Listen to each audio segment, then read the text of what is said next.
Challenges to and restoration of the Congress system. So this chapter is a part of class 12 political science syllabus as well as the CVT syllabus. So first let us break down and understand what the chapter talks about. So the chapter title is Challenges to and Restoration of the Congress System.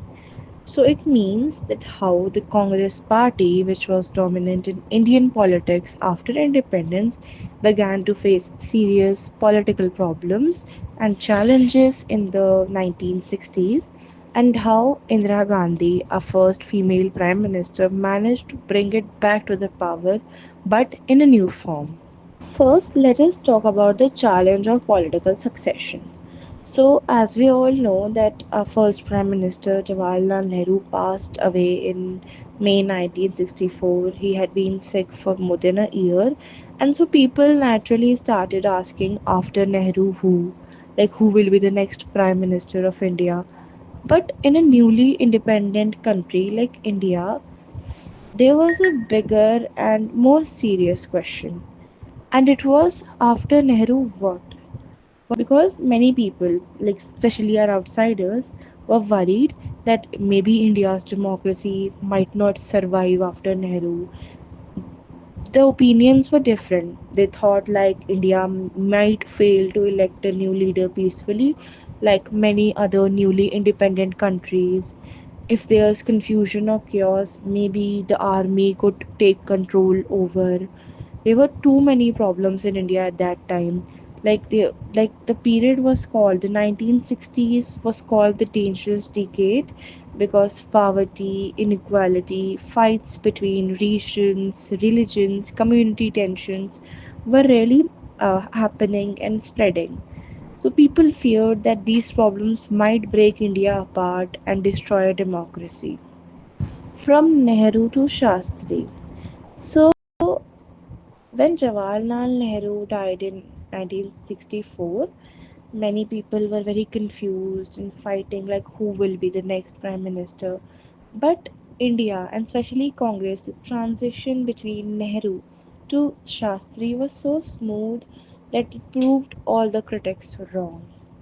So K. Kamaraj, who was the president of the Congress party, talked to the party leaders and MPs. Everyone agreed on one name, and that was Mr. Lal Bahadur Shastri. He was chosen unanimously, without any kind of disagreements or fights, as the next prime minister, as the next leader leading the country.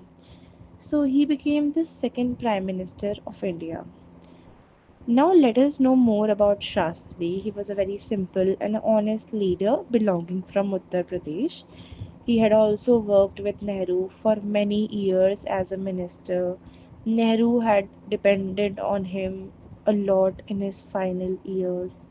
Also, he had served as the Union Cabinet Minister and resigned from the post when a major train accident happened when he was the railway minister. He took moral responsibility and resigned, and this showed his strong character and his acceptance of his mistakes.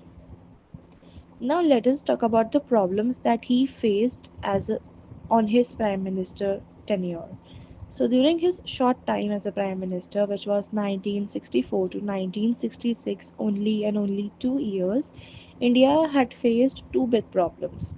One was the economic crisis, as India was still recovering from the 1962 war with China, and now there were droughts and food shortages. And the second thing was there was a war ongoing with Pakistan in 1965.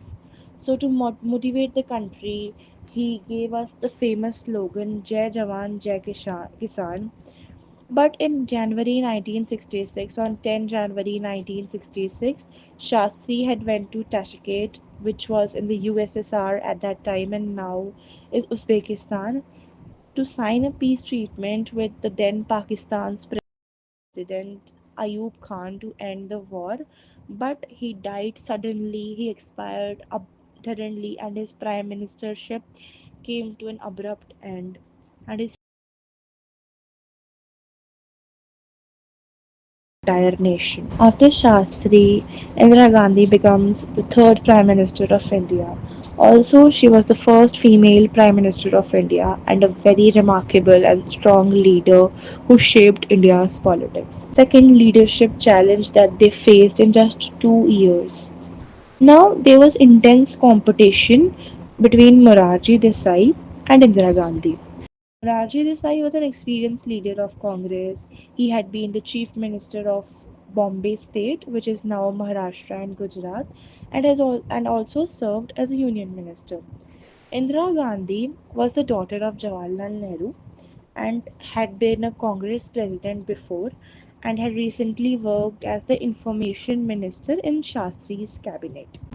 So now, some senior Congress leaders had supported Indira Gandhi, but actually not everyone agreed, and there was not full unity in the party on selecting Indira Gandhi as the next prime minister. So they held a secret ballot, a private vote kind of thing, among all the Congress MPs, and Indira Gandhi won. She got the support of more than two-thirds of the MPs. Two-third party voted for her and made her the prime minister. So this peaceful election, even after such competition, even after such an intense competition, showed us that yes, India's democracy was working well. So although she had been very active in politics for many years, but still she was very new to running a government. She was naive and innocent, and some senior leaders thought that she is inexperienced and that she will take their advice and they will guide her. They were very wrong. Very soon she showed that she wanted to lead the country, lead the party on her own terms. Then came she had to fight a Lok Sabha election in 1967, and India's economic condition was getting worse and worse. There were food shortages, inflation, and poverty had increased. So Indira Gandhi had to work upon two things. Thank you so much for watching. Subscribe for part 2.